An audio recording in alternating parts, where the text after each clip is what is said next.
E aí, amigo provedor, seja bem-vindo a mais um episódio do Intellect News. Pessoal, na semana passada eu comentei no canal que a gente ia iniciar uma série a respeito de SVA.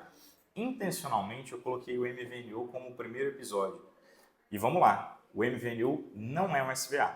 É muito comum confundir esse serviço achando que por ser um serviço que não é telecom, ele se enquadra como SVA, porém ele não se enquadra. Tá? Então não haverá benefícios tributários se você implementar o MVNO na sua rede. Então, ele é um serviço sim que você pode comercializar e a gente vai detalhar um pouquinho mais sobre ele aqui, porém ele não tem benefício tributário, não vai tributar impostos de maneira diferente. Eu coloquei só para a gente sanar essa dúvida aí que é comum aí do pessoal de considerar ele um SVA, de achar que por não ser propriamente internet ele se enquadraria como SVA. Vamos lá. Então, explicando o que é esse MVNO, pessoal, basicamente o MVNO é você se tornar uma operadora móvel virtual. O que isso quer dizer? Ao invés de você ter que construir toda aquela infraestrutura de rede 4G, 5G, que envolve um monte de torre, cobertura nacional e tudo mais, investir bilhões de reais, você vai operar em cima da rede de uma operadora já existente. Ou seja, você vai operar em cima da rede da TIM, da Vivo, da Claro, em cima de uma dessas operadoras. Então você consegue comercializar 4G e 5G, internet móvel, né, o chip móvel para o teu assinante, sem necessariamente ter que se transformar e gastar bilhões de reais. É uma maneira de você ter um novo serviço para vender para o teu assinante final, sem ter que investir tanto dinheiro, tá, pessoal? Então, é uma forma mais barata. E o provedor passa a ser uma operadora. Nesse sentido, vocês entenderam que seria uma operadora virtual, não tendo a rede física. Isso é o MVNO. Por que isso é interessante? Por que a gente está trazendo esse tema para vocês? Tem muitos provedores aí que estão buscando esse conteúdo, buscando trazer esse diferencial de mercado. Alguns vídeos atrás a gente fez uma análise ali do nível de uso, né, da internet móvel. Vocês podem notar que existe mais gente usando o celular e a internet móvel do que propriamente usando a internet residencial. As pessoas ficam o dia inteiro fora, trabalhando, estudando, então as pessoas usam o celular. Então as pessoas têm muito mais vinculação com a operadora de celular do que propriamente com o provedor. Por isso que a gente acha interessante esse serviço e a gente vai explicar um pouquinho melhor como que ele funciona. Bom, trouxe aqui o Leandro, pessoal, que é o nosso engenheiro responsável aqui do nosso departamento de engenharia e projetos, e a gente vai entender um pouquinho sobre como que é a burocracia por trás desse processo. É Brasil, tem burocracia, gente. Então tem uma norma para você seguir da Anatel, você tem que se regulamentar para conseguir ter essa operação. Assim como a internet, como qualquer outro serviço que vocês forem vender e comercializar com os assinantes. Então, Leandro, a primeira pergunta que eu te faço é: qual que é a norma, a autorização que eu tenho que coletar junto com a Anatel para eu poder iniciar as minhas operações? Isso, beleza. Vamos lá, Arthur. Primeiramente, bom dia aí, né, pessoal? Vamos lá falar um pouquinho dessa parte da autorização do MVNO, que seria o quê? O MVNO, primeiramente, ele se enquadra como uma prestação de outorga SMP, que é o quê? Serviço Móvel Pessoal. Então, inicialmente, todo o processo burocrático na Anatel é você ter uma permissão para esse tipo de prestação de serviço. A gente tem algumas modalidades diferentes, que seria o credenciamento SMP e a outorga SMP. Quais que são as principais diferenças, né, dessa questão de autorização? Quando você se torna um credenciado SMP para fornecer esse serviço, você vai se tornar um representante da prestadora origem, ou seja, você vai representar a Vivo, a Claro, a TIM. Então, esse que é o vínculo principal. Uma empresa autorizada de SMP, depois de tirar a outorga, você não vai representar uma prestadora origem. O que você vai utilizar dessa prestadora vai ser o quê? O compartilhamento da rede. Você não vai ter rede própria, mas você vai ter a sua própria operadora, o seu próprio nome ali para você vender o seu chip. O processo burocrático, o que precisa, independente de ser o credenciamento ou a autorização SMP. Inicialmente, a prestadora origem ela tem que fazer um contrato com o provedor, informando, né, tudo necessário, as cláusulas para essa prestação de serviço, seja credenciamento ou autorização, se você vai utilizar só a infraestrutura, se você vai ser um representante da empresa. Então, essa prestadora origem vai encaminhar esse contrato para a Anatel para homologação. A Anatel tem 30 dias para passar esse retorno. Se não passar, o contrato vai ser já homologado. Então é isso que deve ser encaminhado para a Anatel. Depois que tiver tudo certo com o contrato, a responsabilidade é do provedor de encaminhar tudo isso via carta para a Anatel. Então já começa aí que é um processo bem mais demorado, bem mais burocrático. Encaminhar esse contrato já homologado, tudo certinho, a área de prestação, a modalidade, se vai ser credenciamento ou autorização, e aguardar o retorno da Anatel. A diferença de quando uma empresa é autorizada, a SMP tem outra lista de documentação para cumprir. Falando assim é bem simples, né? É como se fosse uma outorga SCM, os documentos são bem parecidos, só que a questão é que o processo burocrático é muito maior e muito mais demorado. Então essas que são as principais diferenças de um credenciado SMP e de um autorizado SMP. Tem a opção do provedor querer ter a sua própria infraestrutura e trabalhar como sua própria, sendo uma operadora. Só que isso só acontece através de processo licitatório, que vai ser algo muito mais caro, vai haver muito mais tempo, então é muito mais coisa por trás. Aproveitando já que pode ser uma dúvida do pessoal, né?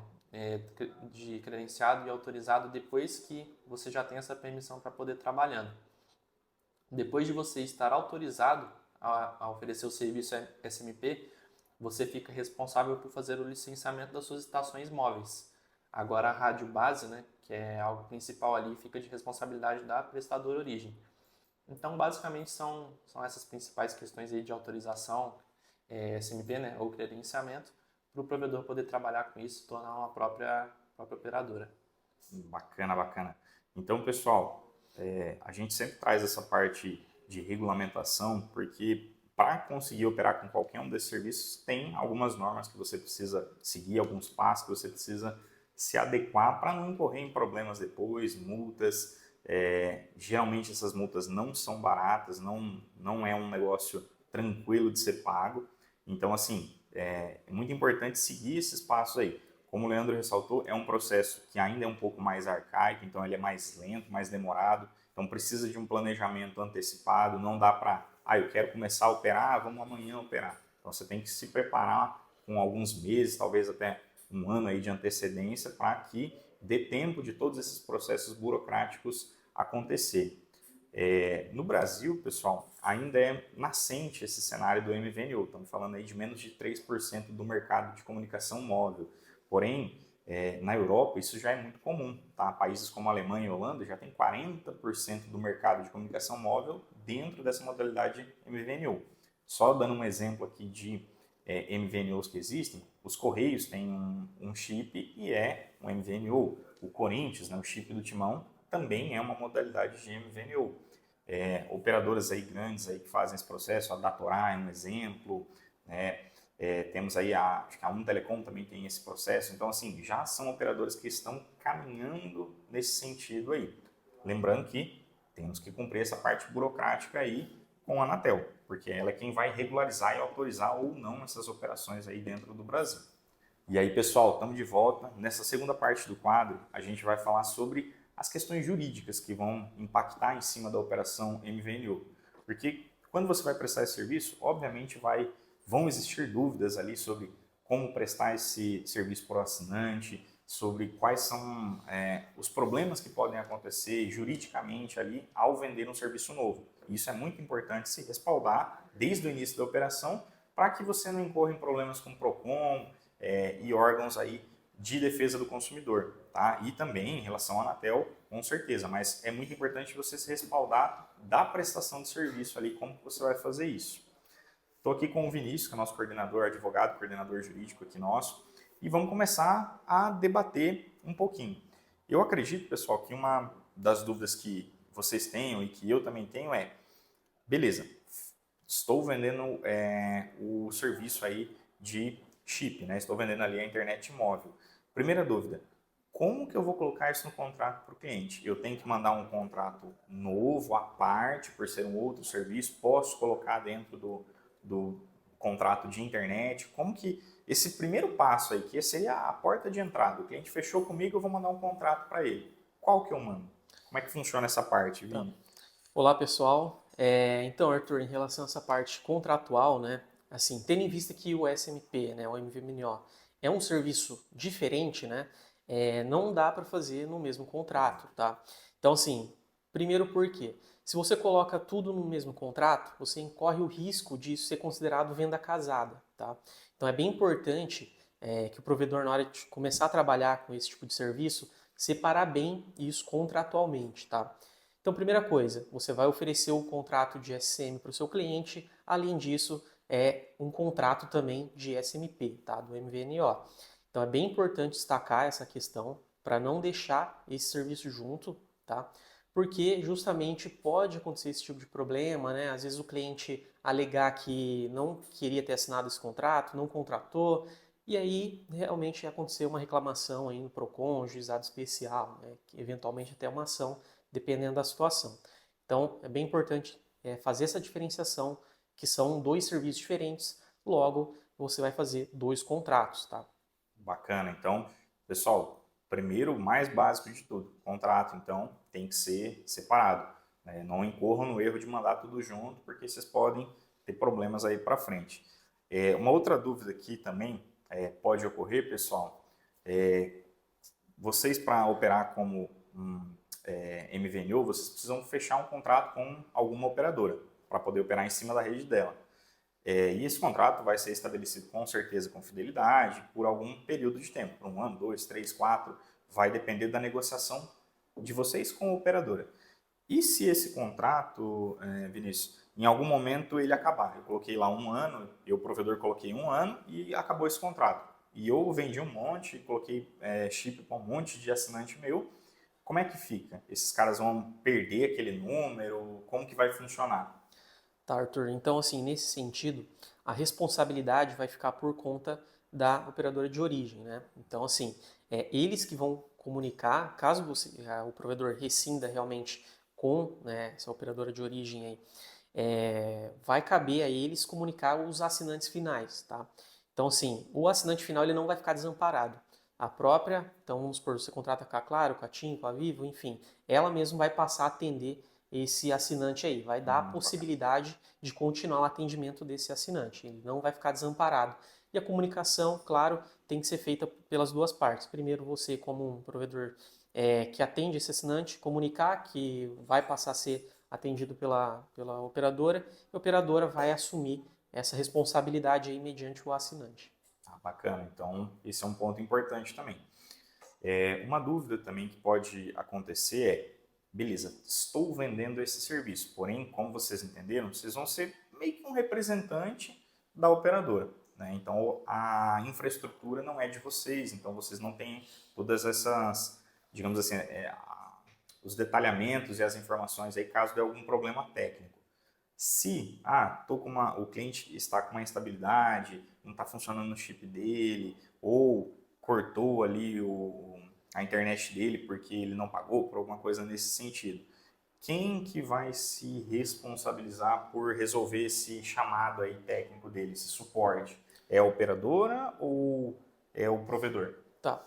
É bem importante destacar que existe, a Anatel deixa bem claro que algumas questões a responsabilidade é solidária, tá? Tanto com a prestadora de origem quanto com o provedor, né?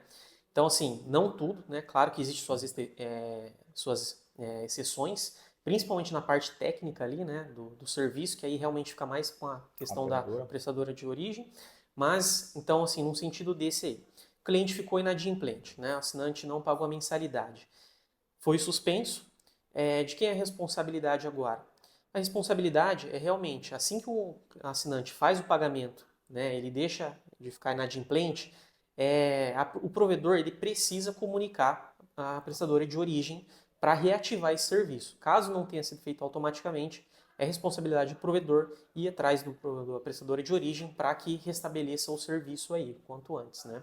Bacana, bacana. Isso é muito importante, limitar ali e entender certinho essas minúcias, pessoal, para saber, nessa situação que o Vinícius comentou aqui, o cara ficou inadimplente, quem que vai reativar o dia que ele pagar, né? Uma outra questão que eu vou ressaltar aqui, pessoal, que é importante se atentar é que, uma vez que você tenha essa operação, vamos supor que você feche com a TIM e que você vá operar como MVNO em cima da TIM. O teu cliente, o teu assinante lá de internet residencial, ele já usa chip da TIM. ele vai ter que fazer uma portabilidade para você, mesmo sendo de TIM para TIM. Tá? Então há um processo de portabilidade ali, ele vai ter que portar o número. Isso, um pouco, no próximo bloco do quadro, eu vou falar a respeito disso, sobre alguns bloqueios comerciais que isso pode impactar.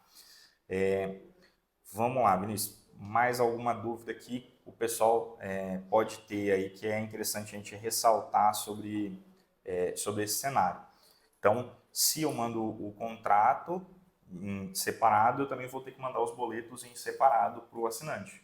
Né? Podemos inferir que seria melhor mandar dessa maneira, até para conseguir amarrar uma coisa na outra. Contrato e boleto de maneira distinta para o cliente. Né? Mais algum detalhamento ali a respeito do funcionamento que a gente pode ressaltar que pode gerar algum problema? Olha, nessa linha, né, é sempre importante também prestar atenção nessas questões, né, de nota fiscal, de boleto, né.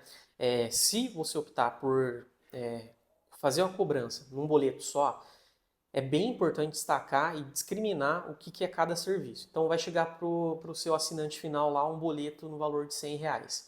Tá, mas O que é R$100, esse o meu R$100? plano não é de R$100, meu plano de internet não é R$100. Por que tá R$100 aqui? Então é bem importante destacar e deixar bem discriminado o valor de cada serviço prestado pelo provedor, tá? A mesma coisa, nota fiscal, né? Então, se Sim. você tem ali mais de um serviço, dependente do serviço que você entrega para o seu cliente, é bem importante também você fazer a separação das notas, principalmente aí se você trabalhar com SVA também, né, além da parte do SM. Então, assim, porque cada serviço, né, tem uma nota específica, então é bem importante realmente destacar isso aí e fazer a separação, caso a caso. Bacana. Então, pessoal, pode parecer simples ou negligenciável esses detalhes, mas são de suma importância para você não incorrer em multa, em problemas com Procon, problemas com Receita. Então, assim, quanto mais detalhado, quanto mais cuidadoso vocês forem no começo dessa operacionalização, menos problemas vocês vão ter ali para frente. Porque, assim como a internet, vocês que vendem internet residencial, vocês sabem que se der algum probleminha, o cliente vai reclamar, o cliente vai para um Procon da vida, o cliente vai para a Anatel, ele vai fazer a reclamação e vocês vão ter que resolver aquilo ali. Se vocês têm respaldos, têm tudo documentado de maneira correta, a chance de vocês ganharem essa reclamação é muito maior.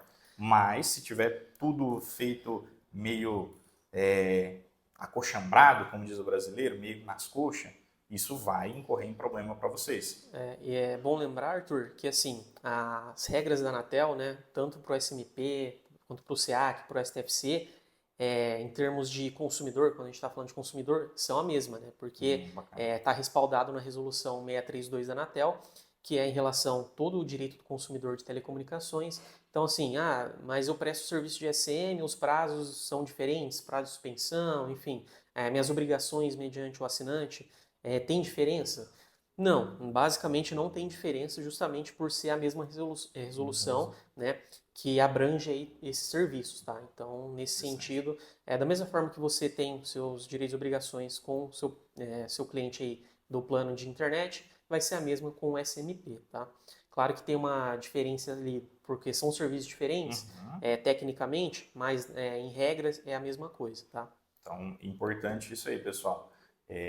As mesmas características que você tem de obrigação ali, os prazos de suspensão e tudo mais também se aplicam ao serviço móvel. Então, não é porque você está inserindo serviço, esse serviço aqui eu sou só um representante do operador que eu vou poder cortar o cliente a hora que eu quiser, eu poder não dar suporte para ele, ou não vou dar respaldo. Você tem que seguir as mesmas regras que você aplica na internet. Então, as regras se mantêm mesmo mudando o serviço. Tá, pessoal? É válido lembrar também que, devido ao que a gente já passou aqui, e hoje a gente verifica que tem mais credenciados do que autorizados. O número de credenciados vai ser maior por uma tendência de ser um processo um pouco mais simplificado de se fazer. Então, a tendência é ter mais credenciados para fazer esse processo e essa operação ali. Pessoal, vou entrar aqui no último bloco do quadro, no qual vou fazer alguns levantamentos com vocês aqui sobre a parte comercial disso. Mas, enfim, compensa vender esse serviço? Vai depender muito da negociação que vocês vão ter com a operadora ou com uma outra empresa que oferte esse serviço. Então vai depender muito do valor que vocês vão conseguir ali com eles para repassar para o teu assinante. É muito interessante? É, porque é uma forma de você trazer um novo cliente para você ou uma forma de você remonetizar a tua base. Porque uma coisa que com serviços é muito difícil de fazer é você vender de novo o serviço para a pessoa. Então, o provedor geralmente ele vende um plano de internet e se ele só comercializa o plano de internet, não tem como eu vender uma outra internet. Por exemplo, eu na minha casa, não tem como um provedor chegar e falar assim, olha, você quer mais um plano de 600 megas? Em algumas situações, se a pessoa tiver um uso diferente, que é 1% dos usuários, a pessoa até pode ter interesse nisso. Mas para um usuário comum, ele vai falar assim, não faz sentido. Não faz sentido eu contratar 2 internets em casa. Então você não consegue vender de novo o teu produto para o mesmo cliente. Mas, por exemplo, para mim seria interessante se o provedor me ofertasse a telefonia móvel, a internet móvel. Porque aí sim, é um outro serviço. Eu compraria novamente e a tendência de compra é muito maior. Tá? Um outro ponto, pessoal, que é de se pensar. Tem muito provedor que entrou nesse serviço para falar assim, eu vou ter o meu chip, vai ser lá o chip da ArthurNet. Legal, só que o que o teu assinante vai pensar lá na ponta? A ArthurNet é de Londrina, ela só pega em Londrina então. Então se eu for para São Paulo, não vai pegar. Por mais que eu, ArthurNet, fechei com a Vivo, por exemplo, que opera no Brasil todo e pega no Brasil todo, o assinante não vai conseguir entender isso. Ele vai achar que aquele chip pega só na cidade do provedor, se o provedor for só regional ali, municipal, tá? Então, pode incorrer nesse problema. Então, é necessário ter uma estratégia de vendas e já tem provedores que se movem nesse sentido de fazer uma cooperativa onde todo mundo vende um chip em cima dessa cooperativa.